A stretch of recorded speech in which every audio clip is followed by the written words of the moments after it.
Hey there, crafty friends. It's Kirsten, and welcome back to Fiersten'sFiberCrafts. Today we're going to go into how to get started crocheting. Now you've got all of your supplies bought, it's time to start learning how to actually crochet. So I have a ball of yarn here. This is just left over from a blanket that I made. I'll put a picture of it here somewhere. And then I have a container of yarn needles. A lot of kits will actually come with these like little test tube things now, which are super handy to put your needles in to contain them. I have a pair of scissors and I have a crochet hook that is a suggested size to go with this yarn. So moving on, today what I'm going to be teaching you in this video is how to create a slip knot, how to chain, and how to single crochet. Those are your most basic stitches, and this is in US terms. So I will also write down on this little notepad some information for you guys to kind of look at for when you're reading patterns. Okay, so first thing that I'm going to talk about is the slip knot. So there isn't really a symbol or anything that they say when there's a written pattern. So I'm going to say this is US terms, and this is symbols, and then I'm going to put UK over here.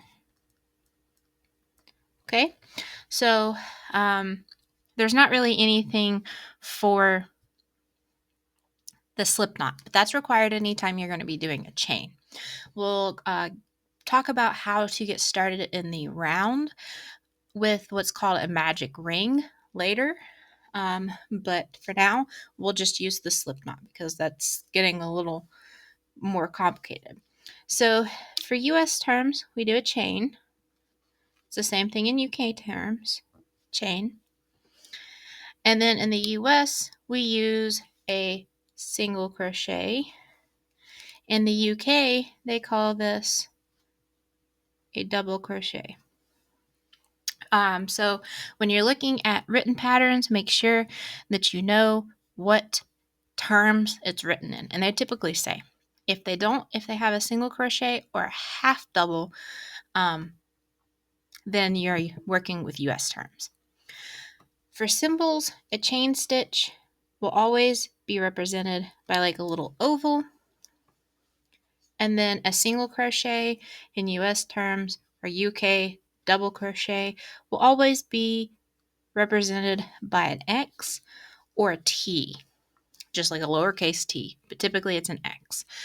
All right, so with that being said, now that I've kind of gotten that out of the way, let's go ahead and show you how to make the slip knot and then how to do the chain stitches and the single crochets.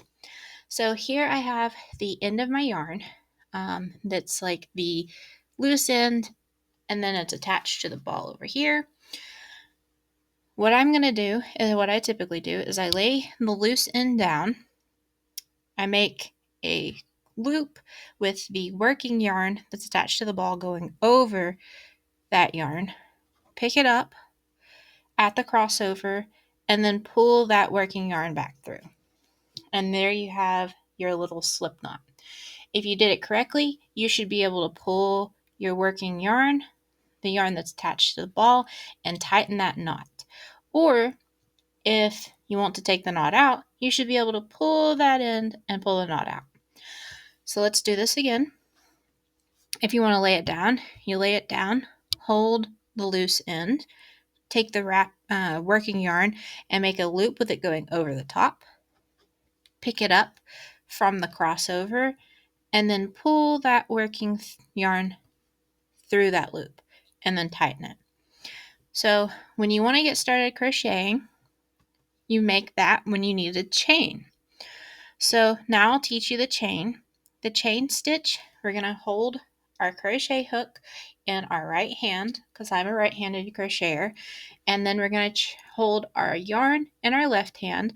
I typically hold it with my pinky finger and my ring finger, and then wrap it over my middle finger and over my index finger. Some people like to wrap it over more than once, like that. Sometimes I even wrap it over my my ring finger, and have it just sitting over my middle finger.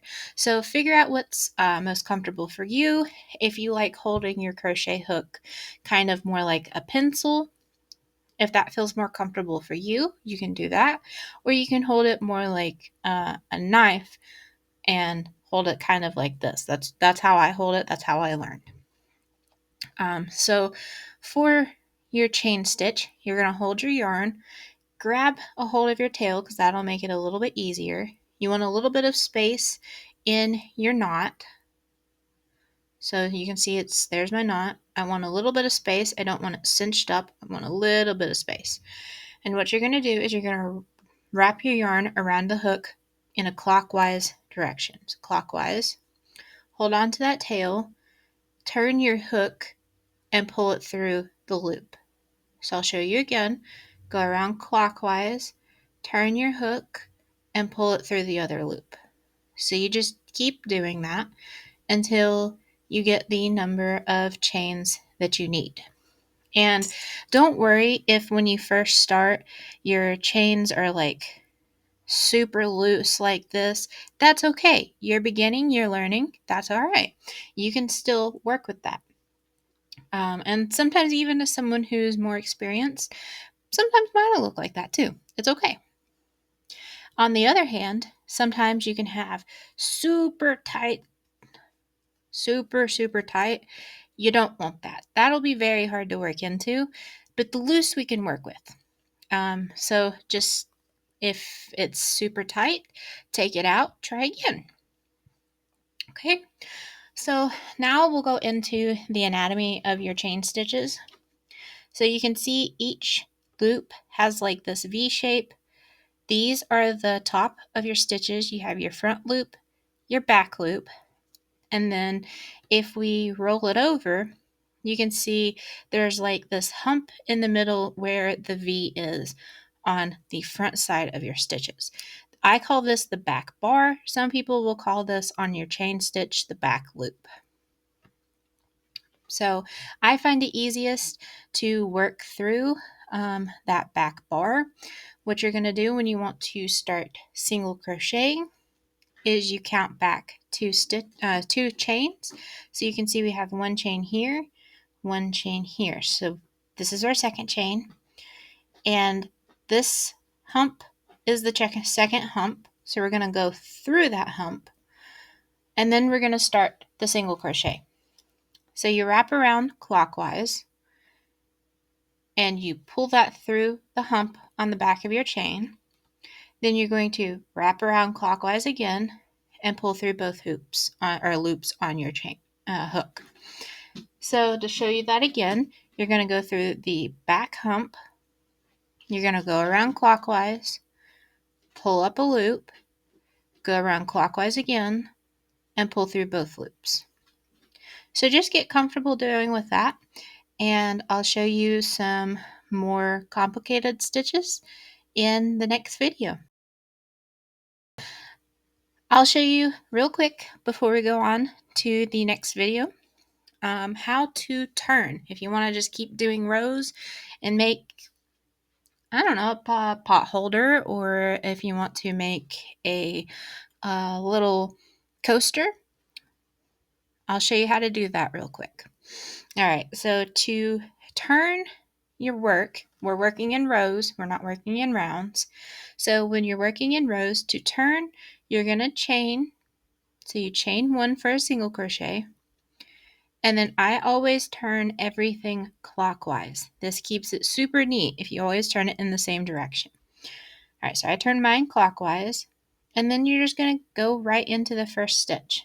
And you can see we have that kind of V-shaped pattern anatomy of the stitches, and you'll work through both loops on the top of the stitch. Pull up a loop and just single crochet like you did previously. All right. So practice that a little bit, and I'll see you guys in the next video. I hope this has been helpful. Stay crafty, friends. Bye.